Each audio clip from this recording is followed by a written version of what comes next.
নমস্কার সম্মানীয় দর্শকবৃন্দ। তো 27/7/2021 তারিখ থেকে কিন্তু পশ্চিমবঙ্গে সীমাহীন বৃষ্টির কারণে পশ্চিমবঙ্গবাসী কিন্তু নাজেহাল। সাধারণ মানুষের কিন্তু এই অতি বৃষ্টির কারণে প্রচুর ক্ষয়ক্ষতি হয়েছে, কারো ঘরবাড়ি ভেঙে গিয়েছে, কৃষিজ ফসল নষ্ট হয়ে গিয়েছে। তো এই প্রচুর ক্ষয়ক্ষতির কথা মাথায় রেখেই পশ্চিমবঙ্গ সরকার কিন্তু ক্ষতিপূরণ দেওয়ার কথা ঘোষণা করেছেন। সেই রকমই কিন্তু একটা ক্ষতিপূরণের জন্য আবেদনপত্র প্রকাশিত হয়ে গিয়েছে, অনলাইন এবং অফলাইন দুটোই। তো আপনাদের যদি ক্ষয়ক্ষতি হয়ে থাকে আপনারা কিন্তু অনলাইন বা অফলাইন দুটো পদ্ধতিতেই অ্যাপ্লাই করতে পারবেন এবং একটা ক্ষয়ক্ষতির যে পরিমাণ বা ক্ষতিপূরণের যে পরিমাণ সেটা কিন্তু আপনারা পেতে পারেন। তো কিভাবে আপনারা আবেদন করবেন এই ব্যাপারেই কিন্তু আজকের এই ভিডিওতে আমরা আলোচনা করব। অবশ্যই কিন্তু ভিডিওটি আপনাদের উপকারে আসবে, প্রথম থেকে শেষ পর্যন্ত ভিডিওটি দেখতে থাকুন। আর আপনি যদি আমাদের চ্যানেলে নতুন দর্শক হয়ে থাকেন, পরবর্তী ভিডিও নোটিফিকেশন সবার আগে পেতে চ্যানেলটিকে সাবস্ক্রাইব করে রাখবেন এবং পাশে আসা বেল আইকনটি ক্লিক করে অল অপশনটি অন করতে ভুলবেন না। এটা হচ্ছে অফলাইন ফর্ম এবং এর অনলাইন প্রসেসও কিন্তু রয়েছে। তো আপনাদেরকে আগে আমি অফলাইনটা দেখিয়ে দিচ্ছি।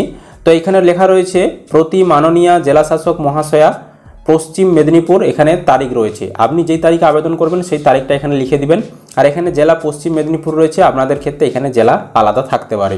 এবার বিষয়, এখানে অতি বৃষ্টির কারণে ক্ষতিগ্রস্ত গৃহ পুনর্নির্মাণের অনুদান পাওয়ার আবেদনপত্র। মহাশয়া, গত 27/7/2021 তারিখ হইতে অতি বৃষ্টির কারণে আমার বসত বাড়িটি পূর্ণ বা আংশিক ক্ষতিগ্রস্ত হয়। আর্থিক অক্ষমতার কারণে আমার পক্ষে বসত বাড়িটি পুনর্নির্মাণ করা সম্ভব নয়।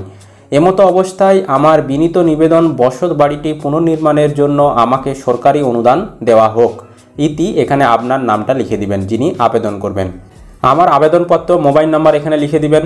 তারপর আপনার লিঙ্গ এখানে লিখে দিবেন, পুরুষ না স্ত্রী, পুরুষ হলে পুরুষ, মহিলা হলে মহিলা লিখে দিবেন। স্থানীয় থানা এখানে থানার নাম লিখে দিবেন। গ্রাম পঞ্চায়েত এখানে গ্রাম পঞ্চায়েতের নাম লিখে দিবেন। জাতি এসসি না এসটি না ওবিসি না জেনারেল কোন জাতি এখানে লিখে দিবেন।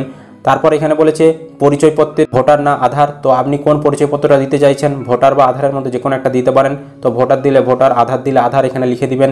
এবং পরিচয়পত্রের নম্বর, তো ভোটার দিলে ভোটার কার্ডের নাম্বার, আধার দিলে এখানে আধার কার্ডের নাম্বারটা লিখে দিবেন।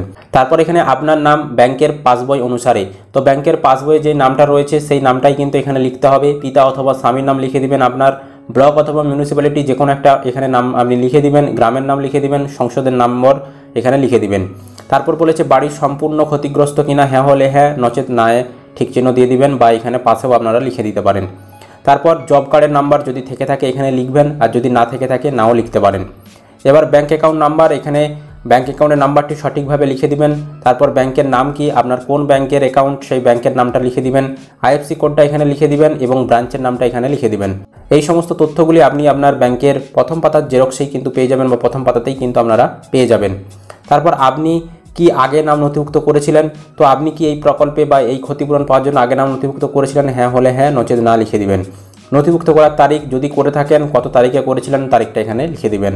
পরিবারের অন্য কেউ এইচবি এর জন্য নাম নথিভুক্ত করেছিলেন কিনা, তো এই যে ক্ষতিপূরণটা পাওয়ার জন্য পরিবারের অন্য কেউ আগে নাম নথিভুক্ত করেছিলেন কিনা বা এখন নাম নথিভুক্ত করেছেন কিনা, তো যদি করে থাকে হ্যাঁ, নচেত না লিখে দিবেন। শেষ নথিভুক্ত করার কারণ কি ছিল, তো নথিভুক্ত করার কারণটা কি ছিল সেই কারণটা এখানে লিখে দিবেন। যদি করে থাকে তবে লিখবেন, নচেত না লেখার কোনো দরকার নেই।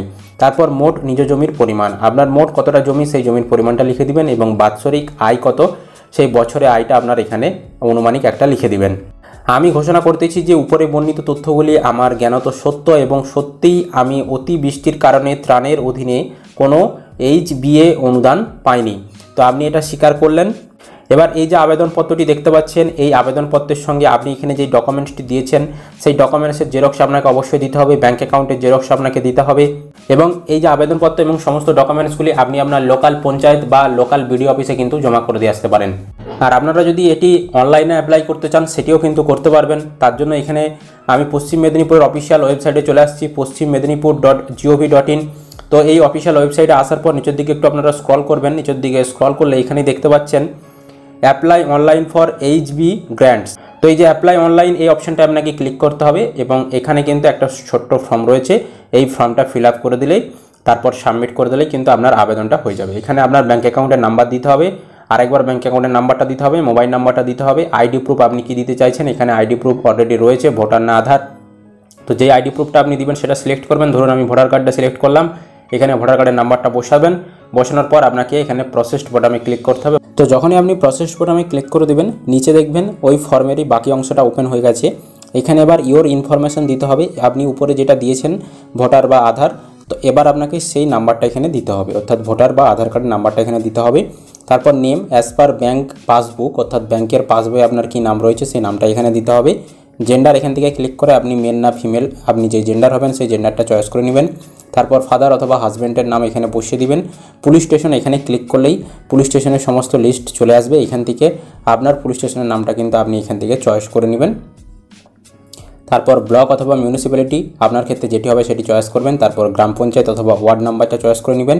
নেম অফ ভিলেজ, তো আপনার গ্রামের নামটা এখানে লিখে দিবেন। তারপর সংসদের নাম্বারটা লিখে দিবেন এবং হাউস ড্যামেজ, তো এখানে ক্লিক করে ফুল না আপনার হচ্ছে পার্টলি, অর্থাৎ অল্প অংশ ক্ষতিগ্রস্ত হলে পার্টলি করবেন, আর যদি বেশি ক্ষতি হয়ে থাকে তাহলে ফুললি অংশটাই ক্লিক করবেন।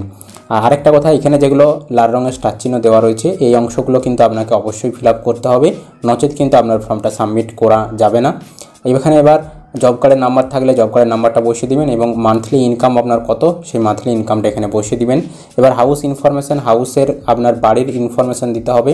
তো ল্যান্ড এরিয়া, তো কতটা জমি, তার হাউস এরিয়া বাড়িটা কত এরিয়া জুড়ে সেই অংশটা লিখতে হবে। মৌজা কি, জের নাম্বার কত, খতিয়ান কত, দাগ নাম্বার কত, এগুলো দিতে হবে। যদি না জানা থাকে নাও দিতে পারেন, যেহেতু লাল রঙের স্টার চিহ্ন দেওয়া নেই।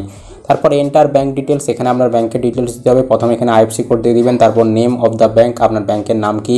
তারপর নেম অফ দ্য ব্রাঞ্চ, আপনার ব্যাংকের কোন শাখায় অ্যাকাউন্ট রয়েছে সেই ব্যাংকের, তো সেই ব্রাঞ্চের নামটা লিখে দিবেন। এবং ডকুমেন্ট আপলোড, এখানে আপনাকে এবার সেই ডকুমেন্টসগুলো আপলোড করতে হবে। তো এখানে কিন্তু প্রথমে এখানে আইডি প্রুফ আপলোড করতে হবে এবং দ্বিতীয়টা হচ্ছে ব্যাংকের ডিটেলসটা আপলোড করতে হবে। তো ডকুমেন্টসগুলো অবশ্যই পিডিএফ বা জেপিজি ফরম্যাটে হতে হবে এবং 200 কেবির মধ্যে কিন্তু হতে হবে, 200 কেবির বেশি হলে চলবে না। তো দুটো ডকুমেন্টসই আপনারা এখানে চয়েস ফাইলে ক্লিক করবেন। চয়েস ফাইলে ক্লিক করার পর ফাইল অপশানে গিয়ে আপনারা আপনাদের স্টোরেজ থেকে কিন্তু বা ফোন মেমোরিতে চলে যাবেন, সেখান থেকে সেই ডকুমেন্টসটা এখানে আপলোড করে নেবেন। তো ডকুমেন্টসটা আগে থেকে আপনারা রেডি করে রেখে দিবেন। তারপর এখানে একটা ডিক্লারেশন রয়েছে, এই ডিক্লারেশনটা আপনি ঠিক চিহ্ন বসাবেন। ঠিক চিহ্ন বসানোর পর এখানে সাবমিট বাটনে ক্লিক করে দেবেন, তাহলে আপনার অনলাইন অ্যাপ্লিকেশন হয়ে যাবে। তো যদি আপনারা অফলাইনে আবেদন করতে চান তো অফলাইনের ফর্ম আমাদের ডেসক্রিপশন বক্সে টেলিগ্রাম চ্যানেলের লিঙ্ক দেওয়া রয়েছে, সেখানে দেওয়া রয়েছে। টেলিগ্রাম চ্যানেলে যুক্ত হয়ে আপনি কিন্তু অফলাইন ফর্মটা সেখান থেকে সরাসরি ডাউনলোড করে নিতে পারবেন। তো এই ফর্মটা পশ্চিম মেদিনীপুরের অফিসিয়াল ওয়েবসাইটে প্রকাশিত করা হয়েছে। এবার আপনার জেলা থেকে এই রকমের ফর্ম অফিসিয়াল ওয়েবসাইটে প্রকাশিত হয়েছে কিনা আপনারা একটু দেখে নেবেন, বা যদিও অফিসিয়াল ফর্ম যদি এইভাবে প্রকাশিত না করে থাকে, অনেক ক্ষেত্রে কিন্তু ব্লক বা পঞ্চায়েত থেকে কিন্তু ফর্ম দেওয়া হয়ে থাকে। তো আপনারা একটু ব্লক বা পঞ্চায়েতে গিয়ে একটু খোঁজ নিন, কারণ আপনাদের এলাকাও যদি বৃষ্টি হয়ে থাকে, অতিবৃষ্টি, সে কারণে কিন্তু আপনাদেরকেও ক্ষতিপূরণ দেওয়া হবে। তো সেই ফর্মগুলো কিন্তু আপনারা আপনাদের ওই ব্লক বা পঞ্চায়েত থেকে নিয়ে নিতে পারেন, যদি না আপনাদের অফিসিয়াল ওয়েবসাইটে না দিয়ে থাকে আপনাদের জেলার। তো অবশ্যই আপনাদের জেলার যদি অফিসিয়াল ফর্ম আপনারা ওয়েবসাইট থেকে না পেয়ে থাকেন, অবশ্যই কিন্তু আপনি আপনার ব্লক অথবা পঞ্চায়েতে গিয়ে অতি সত্বর যোগাযোগ করুন।